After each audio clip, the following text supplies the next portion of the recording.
Ladies, gentlemen, and vault hunters of all ages, we've talked about quite a number of weapons in Borderlands 4 so far on this channel, ones that are really good, ones that are pretty rare, ones that are silly for one reason or another, and today we're going to focus on some more particularly strong weapons, either just in general for anyone, or for more specific situations or builds, with another 10 of the most powerful weapons in Borderlands 4, and how to get them. I should note before we start that before you ask where Jakobs Kickballer is on this list, if it is a well-known powerful weapon, we have probably already covered it if you don't see it here today, and today I want to shine the light on a few more weapons and specific modifier part combos that we either haven't talked about at all, or haven't talked about in this specific configuration that makes them really shine as brightly as possible.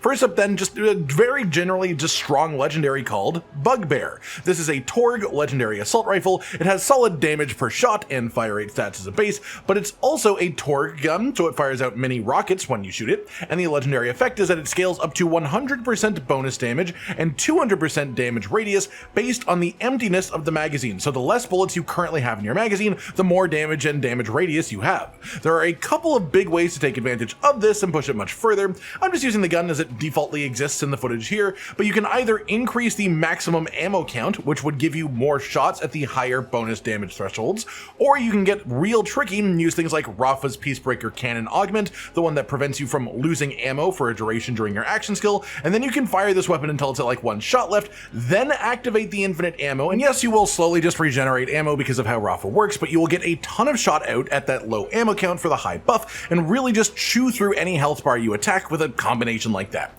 As for how to get this thing, it is a dedicated drop from the Biothresher Omega, who is the boss located right here in Dominion City, unlocked during the side quest called A Slimy Issue.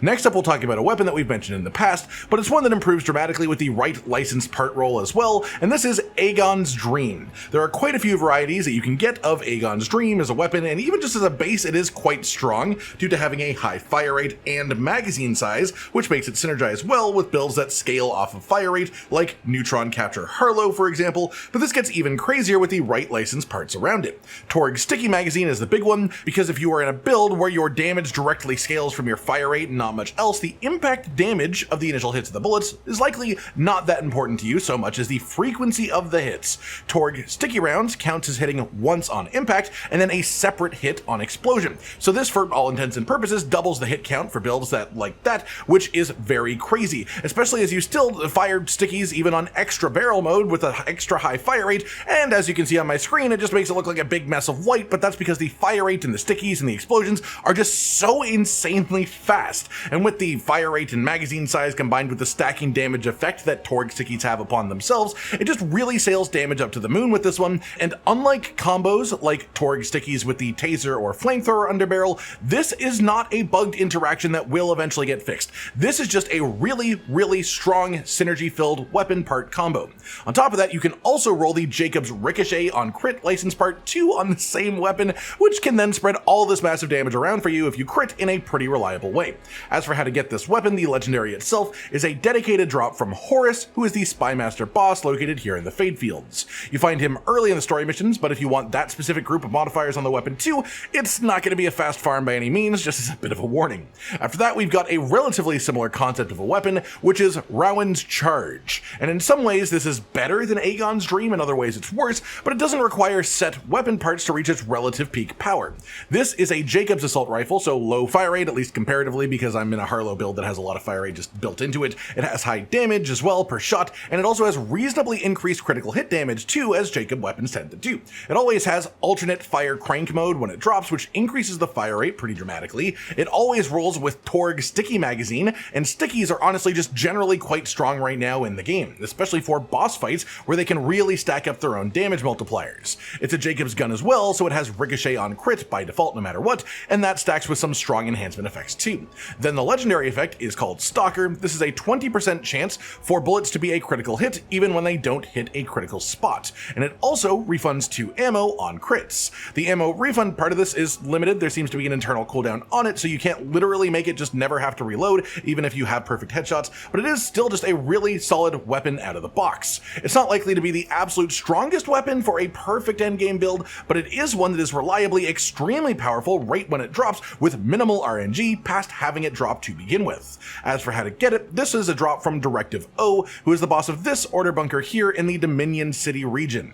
Next up, something that is very strong and not hugely under the radar. People do know about this one, but we just haven't talked about it on this channel because there are other things that do a similar job and generally better, which is underbarrels that are built for one-shotting or at least near one-shotting bosses. Spread launcher Jakobs shotguns are very well known. Energy disc ricochet Maliwan shotguns are the best bugged option of this type of concept, but there is a third option that is nearly as good as both of these if you have the right setup for it, which is Maliwan shotguns with the beam tosser attachment. This is much easier to find than the other two are, at a good roll at least, and for the vast majority of the game, this thing absolutely shreds enemies, especially bosses. And while I can show it doing a lot of damage to the training dummy, especially with guaranteed crits involved if you use those too, the main reason that this shines is for bosses, and it's because it does damage as it travels. So the bigger a target is, the more ticks of damage they will take, and it can also bounce off of surfaces as well, which makes it a very strong bossing option as a whole. As this isn't a legendary weapon, there is no guaranteed farm source in it in the game, but this has a reasonable chance of showing up on specifically Maliwan manufacturer shotguns. I've not seen it show up on any other weapon type, or of course any other manufacturer, and it's worth noting that the damage of this scales up pretty dramatically if you have status increases or element increases as well.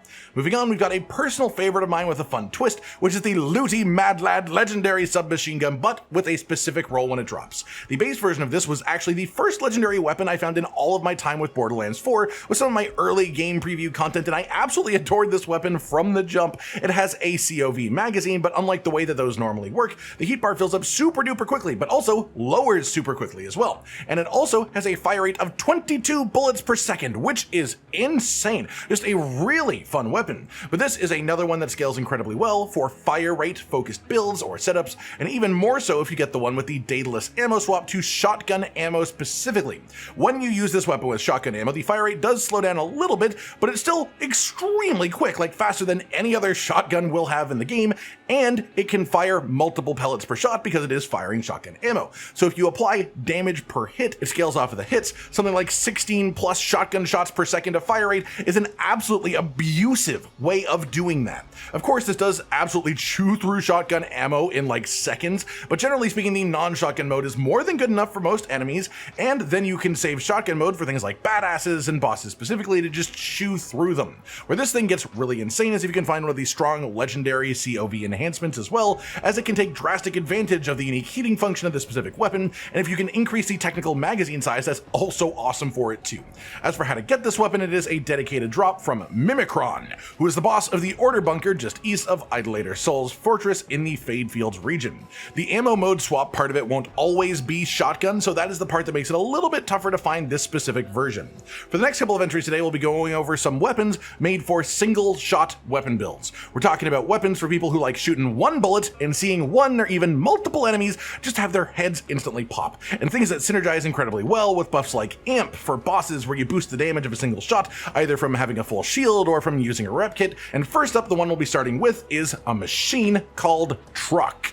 This is one of, if not the simplest legendary weapons in the entire game. It's called Truck because it hits like one, and that is it. The bullet does 8,300 damage per shot on my specific one. It is a Jakobs gun, so it can ricochet, it has increased crit damage. I think you can get even higher, you can probably get a higher damage roll on this weapon, and it has a reasonably high fire rate too, so if the first shot doesn't do the job, nothing will manage to survive for very long past that. It's not a complex weapon, but it's definitely a strong one.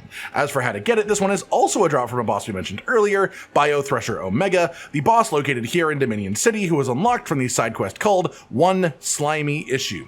The other big single-shot sniper rifle legendary is Borstel Ballista, another Jakobs weapon. This has a little bit less technical damage per shot, and so the amp synergy is a touch less, but what makes this weapon special is that it has a COV magazine, which is pretty odd for a sniper rifle, and more importantly, the way that its bullets fire.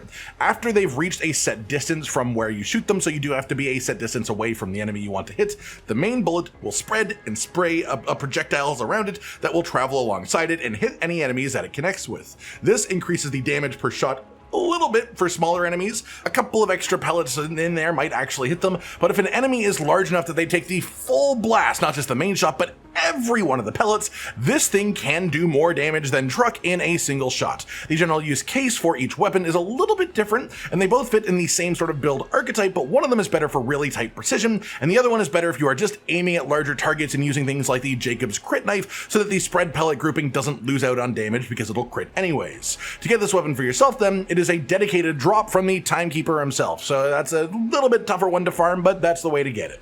Next up is one that I've had a ton of fun with myself. This is playing a touch loose with the concept of weapons, as this is technically an ordnance, but it is heavy weapon ordnance, so I say that it counts for that specific reason, especially in the main way that it's used, which is the Disc Jockey legendary weapon. This is a really fun piece of ordnance. It's like the Sawblade Ripper heavy ordnances that you can find as non-legendaries, except this one bounces way more by default all the time, and the damage it does increases with each bounce that the blade does. The bounces auto-target enemies like a Jakobs Ricochet, so you can fire it at the floor, and it will melt anything even remotely nearby where you hit the floor.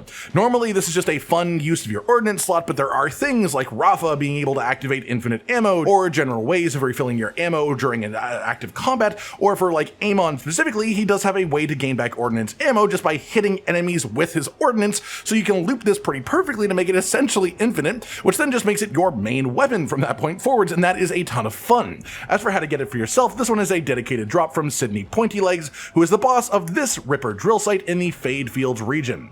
While we are on the topic of heavy ordnance and ordnance-based builds, this is probably the most specific and niche option on this entire list, but I really want to talk about the Bottled Lightning weapon. This is a heavy ordnance Maliwan orb launcher, and if you have seen Katagawa's Revenge, it's essentially the same concept, but as an ordnance. You fire out a sphere of lightning, and it will shoot out lightning at anything near that projectile. This one normally is just fun and neat. It gets a lot better in an ordnance-focused setup like the ones we just talked about with Disc Jockey, but the real trick to this one right now is a current bug in the game that will probably get fixed at some point, but right now, the gun handling stat decreases your projectile speed. For the vast majority of the projectile-based weapons in the game, this is a bad thing, of course, which makes gun handling an awkwardly bad stat for a lot of weapons. But Bottled Lightning is one of the few exceptions where slower projectile speed means more damage, because if the orb stays close to the enemy longer, they get zapped more. Therefore, Bottled Lightning plus high gun handling stat from any sort of combination of skills or stats, add on an ordnance focus build with it so you can somewhat spam them out,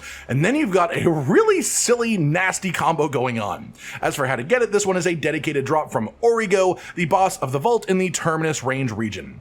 Finally then today, another really neat one that's a super solid gun right out of the box in most build setups, which is Bonnie and Clyde. This is a legendary Jakobs assault rifle and shotgun at the same time, and it's got an awesome legendary effect. This weapon doesn't really make much sense for boss fights specifically because of how it works, but for mobbing, for killing smaller enemies, it is a lot of fun and it's very effective. To be specific, it's high damage per shot, decent fire rate when in assault rifle mode, and you can swap it to a shotgun mode that runs on a different set ammo count. So it's almost more like an underbarrel attachment than it is just like a different ammo style. When you get a kill with the weapon, the inactive mode will get a full magazine refill and 100% bonus damage until you then have to reload that mode next. So you get an assault rifle kill, the shotgun now has full ammo and double damage for the next magazine. If you get a shotgun kill, the same thing happens for the assault rifle. In mobbing, this thing does enough damage that as soon as you get one kill, you can then just chain this bonus really effectively, swapping back and forth between the modes. And of course, it should go without saying, this is a Jakobs assault rifle, which are already a strong weapon archetype in general, and it's also a Jakobs shotgun, which is already a strong weapon archetype in general. It uses spread out ammo types between the two, which makes it easy to not run out of ammo in longer fight scenarios as well. And being in Jakobs, it has bonus crit damage too, because why not? This is another one that likely won't be the single best weapon for deep endgame build specific needs, but something that is unbelievably strong right out of the box for any player, regardless of your playstyle. To get it for yourself, this one is another drop from Directive O, the boss of the Order Bunker in the Dominion City region. That just about does it for today then, everyone. Another 10 of the most powerful weapons in all of Borderlands 4. I hope you've all enjoyed this, and I hope you enjoy using these weapons for yourself as well if you pick them up in-game. Like if you liked the video, subscribe to the notification bell for more, and most importantly, ladies and gentlemen, until next time, I'm the conductor of the poop train! Josh, Cotton, and Hollow with the videos, dropping the humor like a hammer on your tippy toes, bringing entertainment on a daily arrangement to take our insanity and turn it into entertainment. Yes, I said entertainment twice, to reiterate that it is nice to look into your faces on a mostly daily basis when you let us in your homes to make the whole world a stage. Goodbye.